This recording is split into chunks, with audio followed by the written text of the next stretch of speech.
વિદ્યાર્થી મિત્રો, ધોરણ 12 ગણિત એની અંદર આપણે સ્વાધ્યાય 3.3 એમાં 10મા દાખલા સુધીની રીતો સમજેલા. 11મો પ્રશ્ન અને 12મો પ્રશ્ન એ MCQ છે. આપણે અત્યારે પહેલાં જોઈ લઈશું, પછી આગળ 3.4 સ્વાધ્યાય માટે જે છે વ્યસ્ત શ્રેણી સમજવાનો એની હું તમને વાત કરીશ. વ્યસ્ત શ્રેણી બે રીતે અલગ અલગ શોધાય છે એ પણ હું તમને થોડું સમજાવીશ અને આગળ બીજી વાત કરીશું. તો અહીંયા વાત કરીશું શ્રેણીકની અંદર સ્વાધ્યાય 3.3 એનો દાખલા નંબર 11.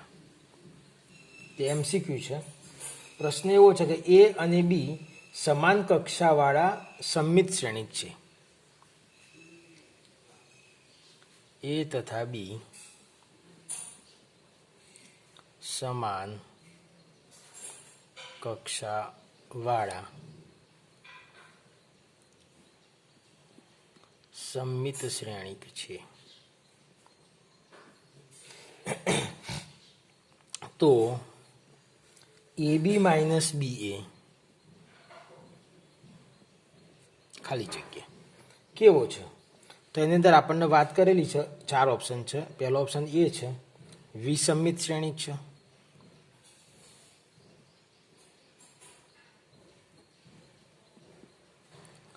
બી ઓપ્શન છે સમમિત શ્રેણિક છે.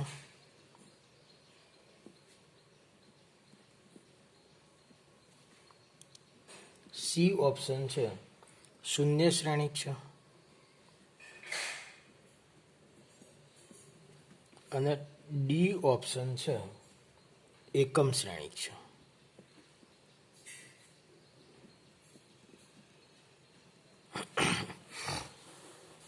હવે અહીંયા આગળ જુઓ, આ પ્રશ્નને સમજીએ તો સૌથી પહેલા આપણને આપેલું છે કે એ અને બી સમાન કક્ષાવાળા સમમિત શ્રેણિક છે. સમમિત શ્રેણિક છે એટલે પહેલા તો એ તથા બી સમમિત શ્રેણિક છે.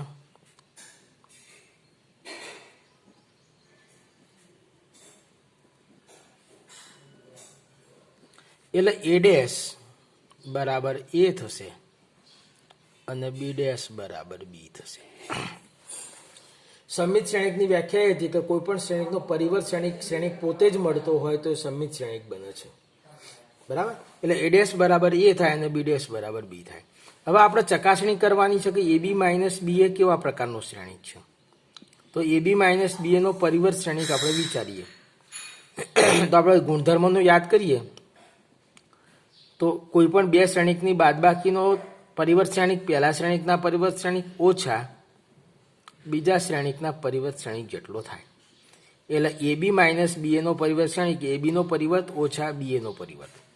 હવે એ ગુણ્યા બીનો પરિવર્ત શ્રેણિક આપણને ખબર છે બી ડેશ એ ડેશ, આ ગુણધર્મમાં આપણે ભણ્યા હતા. અને બી એ માટે વિચારીએ તો કે A dash B dash. B dash બરાબર તો બી છે જ અને એ ડેશ બરાબર એ છે ઓછા એ ડેશ બરાબર એ છે બી ડેશ બરાબર બી છે. હવે આપણે આ લાવવું હોય તો આપણે અહીંયા આગળ માઇનસ કોમન લઈશું તો એ બી પ્લસ થઈ જશે અને બી એ માઇનસ થઈ જશે. એટલે કે આ શ્રેણિકનો પરિવર્ત શ્રેણિક એના ઋણ શ્રેણિક જેટલો થાય છે. એટલે આપણે વાત કરીએ તો આ જે છે વિસમિત શ્રેણિકનો ગુણધર્મ આવ્યો કે કોઈ પણ શ્રેણિકનો પરિવર્ત શ્રેણિક એ શ્રેણિકના ઋણ શ્રેણિક જેટલો થતો હોય તો કહી શકાય કે બરાબર છે ને. તો અહીંયા આગળ આપણે સરળતાથી કહી શકાય કે ભાઈ એ બી માઇનસ બી એ વિસમિત શ્રેણિક છે.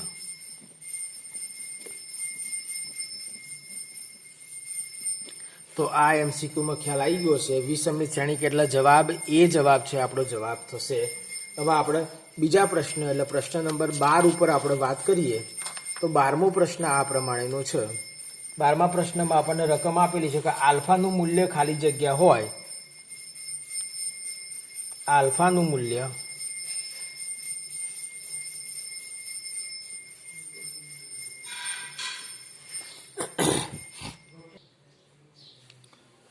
જો આલ્ફાનું મૂલ્ય ખાલી જગ્યા હોય તો A plus A dash is equal to I થાય જ્યાં એ બરાબર આપણને આપેલો છે એક શ્રેણિક matrix cos alpha minus sine alpha,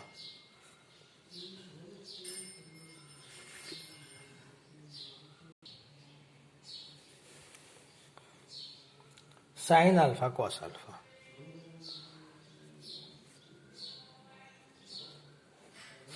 ચલો હવે આપણે અહીંયા આગળ આપણને જે એપ્લિકેશન છે તો એ પ્લસ એ ડેશ બરાબર આઈ એવું આપ્યું છે. તો શ્રેણિક એ એટલે શું? તો કે ભાઈ cos alpha minus sine alpha, sine alpha cos alpha plus A dash. એટલે હારના સ્તંભમાં ફેરવવાના, એટલે cos alpha minus sine alpha, બીજી હાર બીજો સ્તંભ એટલે સાઇન આલ્ફા કોસ આલ્ફા. આ બંનેનો સરવાળો આઈ જેટલો થાય, આઈ એટલે 1 0 0 1. સૌથી પહેલા આપણે આટલું તો મળી ગયું, વિચારી લીધું. ચલો હવે આ બે શ્રેણિકનો સરવાળો કરીએ તો અનુરૂપ ઘટકોનો સરવાળો cos alpha plus cos alpha એટલે 2 cos alpha, minus sine alpha plus sine alpha એટલે 0, સાઇન આલ્ફા અને માઇનસ સાઇન આલ્ફા એટલે 0, cos alpha plus cos alpha એટલે 2 cos alpha is equal two 1 0 0 1. હવે આને કમ્પેર તમે કરો તો 2 cos alpha is equal two 1 થશે. માટે cos alpha is equal two 1/2 થશે. અને કોસ આલ્ફા 1/2 થાય તો આલ્ફા કેટલો થાય? તો આપણે જાણીએ છીએ કેટલો થશે, π/3 થશે, 60. એટલે આપણે અહીંયા આગળ 4 ઓપ્શન જે આપેલા છે લખવાના રહી ગયા છે. તો એ બી સી અને ડી એમાં આપીશું π/6, બીમાં આપીશું π/3, સી ઓપ્શનમાં આપીશું પાઈ અને ડી ઓપ્શનમાં આપીશું 3π/2. તો આ જે છે એ આપણો સાચો જવાબ થશે. તો આ પ્રમાણે 2 MCQ હતા જે જોયા. હવે આપણે આગળ વાત કરીશું શ્રેણિક પર જોવા મળતી પ્રાથમિક પ્રક્રિયાઓ.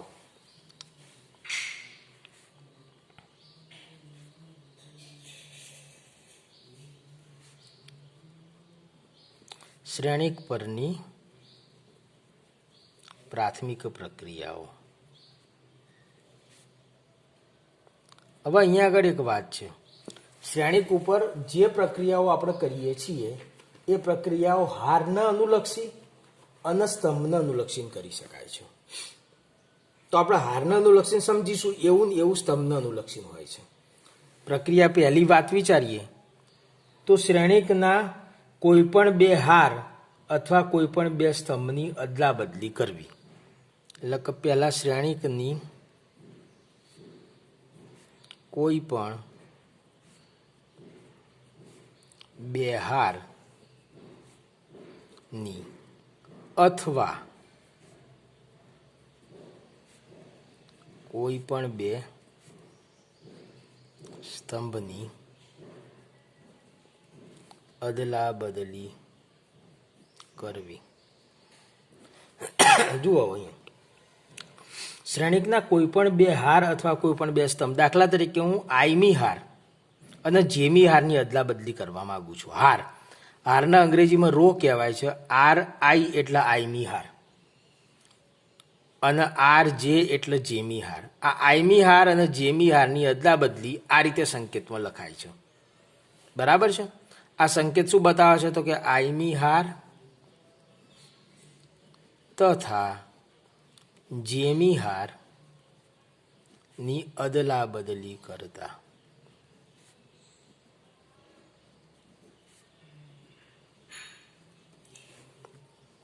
હવે હારની જગ્યાએ આપણે સ્તંભની અદલા બદલી કરવી હોય તો નિયમ આનો આ છે. આ સી એટલે કોલમ એટલે સ્તંભ, CI અને CJ, આઈમાં સ્તંભ અને જેમાં સ્તંભની અદલા બદલી કરતા.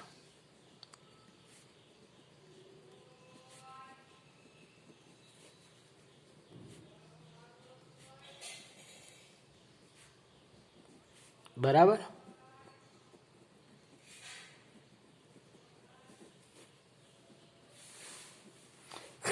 ઉદાહરણ તરીકે એક શ્રેણિક લઉં છું. 5 7 2 1 3 8 7 10 12. હવે હું R1 અને R2ની અદલા બદલી કરું છું. બરાબર, સાંકેતિક પરિભાષામાં વિચારીએ કે R1 અને R2ની અદલા બદલી કરું છું તો આ જે શ્રેણિક છે એ શ્રેણિક કેવો થઈ જશે? તો પહેલી હાર અને બીજી હારની અદલા બદલી કરીએ એટલે પહેલી હારની સ્થાને બીજી હાર ને બીજી હારના સ્થાને પહેલી હાર, એટલે 1 3 8 પહેલાં થઈ જશે, 5 7 2 પછી થશે, 7 10 12 એના પછી થશે. આ જ પ્રમાણે જો સ્તંભની અદલા બદલી કરવાની હોય, દાખલા તરીકે આ શ્રેણિક બની ગયો, હું આ શ્રેણિકમાં બીજા સ્તંભની અને ત્રીજા સ્તંભની અદલા બદલી કરું છું. બીજા અને ત્રીજા સ્તંભની અદલા બદલી તો 1 5 7 પહેલો સ્તંભ તો એમને એમ રહેશે. પછી જે ત્રીજો સ્તંભ હતો એ બીજો થઈ જશે, 8 2 અને 12, અને ત્રીજો સ્તંભ હતો એ પહેલો થશે, 3 7 અને 10. તો આ પ્રમાણે તમે પહેલી પ્રક્રિયા સમજી ગયા હશો કે કોઈ પણ હાર અને સ્તંભની તમે અદલા બદલી શ્રેણિકની અંદર બંને તરફી કરી શકો છો. એનાથી એના મૂલ્યોમાં કોઈ ફરક પડશે નહીં. હવે બીજી ગાણિતિક પ્રક્રિયા છે, પ્રાથમિક પ્રક્રિયા સમજીશું. બીજી પ્રક્રિયા છે કે શ્રેણિકના બધા જ ઘટકોને k વડે ગુણવા. તો બીજી ગાણિતિક પ્રક્રિયાની વાત કરું તો આઈમી હારના દરેક ઘટકને k વડે ગુણવા.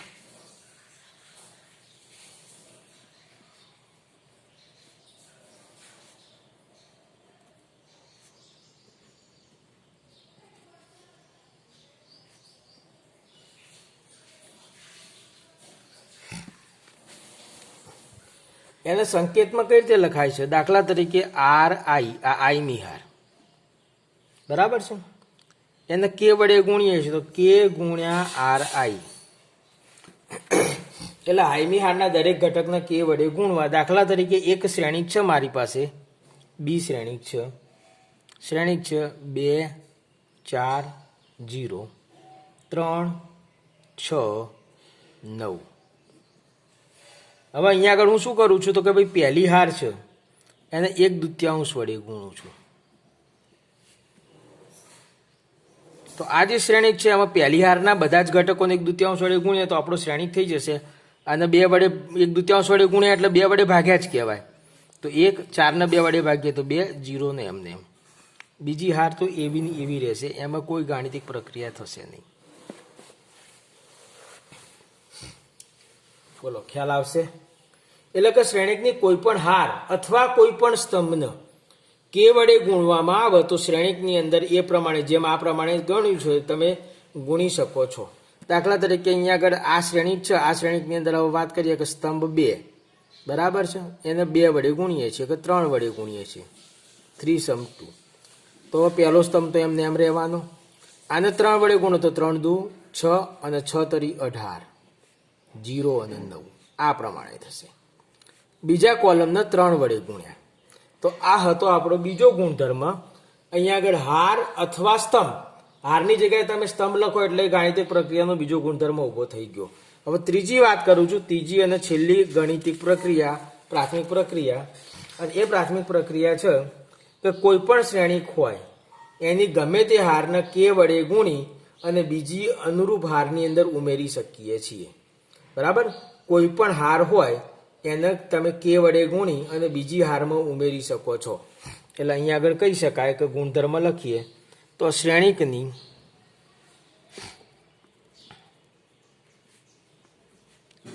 જેમી હાર, કૌંસમાં સ્તંભ લખું છું એટલે આ બધું સ્તંભ માટે પણ એ જ છે, બરાબર છે. જેમી હાર ના અનુરૂપ ઘટકને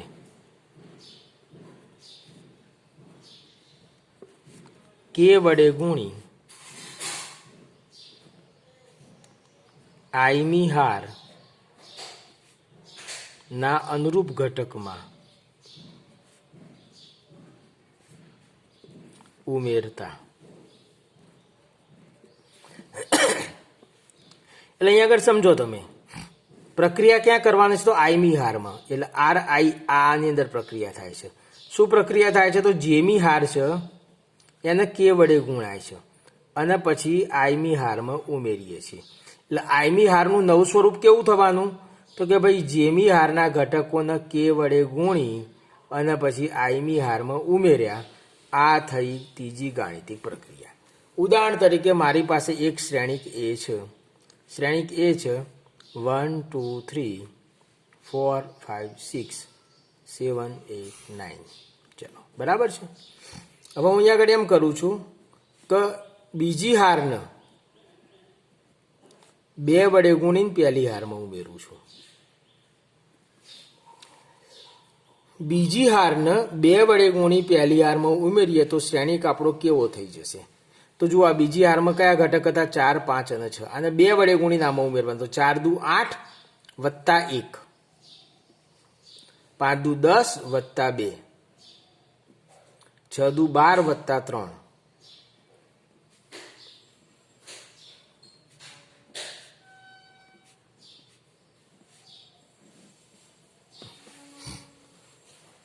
બરાબર.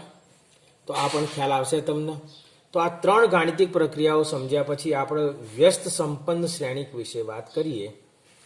તો વ્યસ્ત સંપન્ન શ્રેણિક શું છે, કેવી રીતે મેળવાય છે? તો કોઈ પણ શ્રેણિક m કક્ષાવાળો ચોરસ શ્રેણિક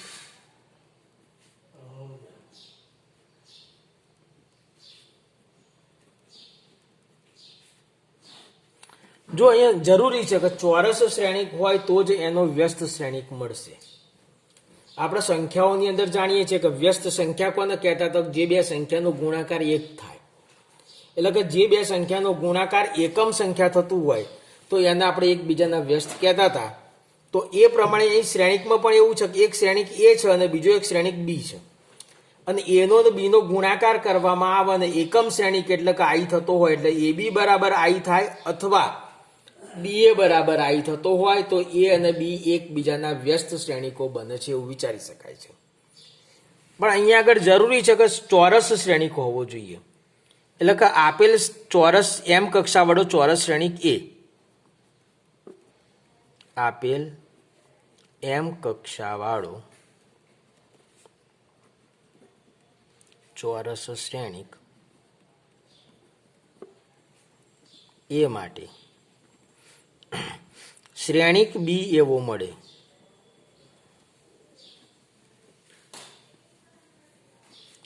જેથી એ અને બી શ્રેણિકનો ગુણાકાર બી અને એ શ્રેણિકનો ગુણાકાર કરો તો બંનેની અંદર આઈ થતો હોય તો શ્રેણિક બી ના શ્રેણિક એનો વ્યસ્ત શ્રેણિક કહેવામાં આવે છે.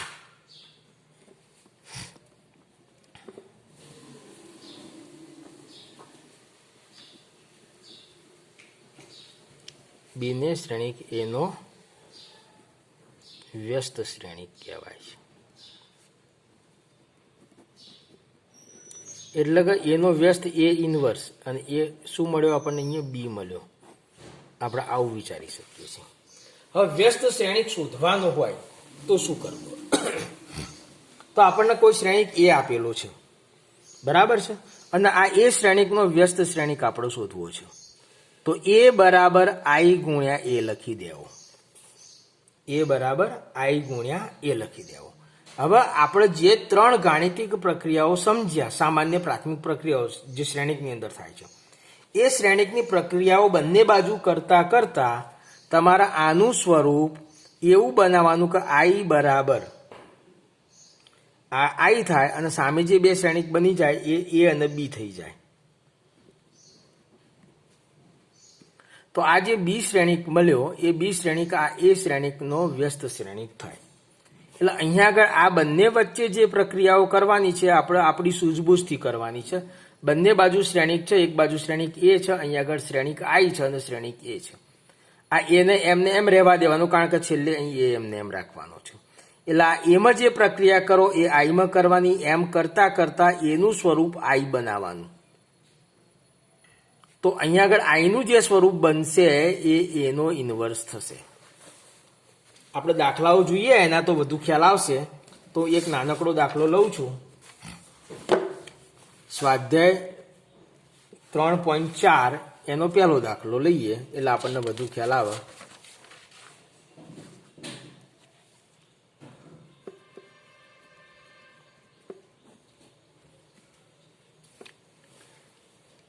સ્વાધ્યાય 3.4 એ આપણે વિડીયોમાં લઈએ છીએ આગળના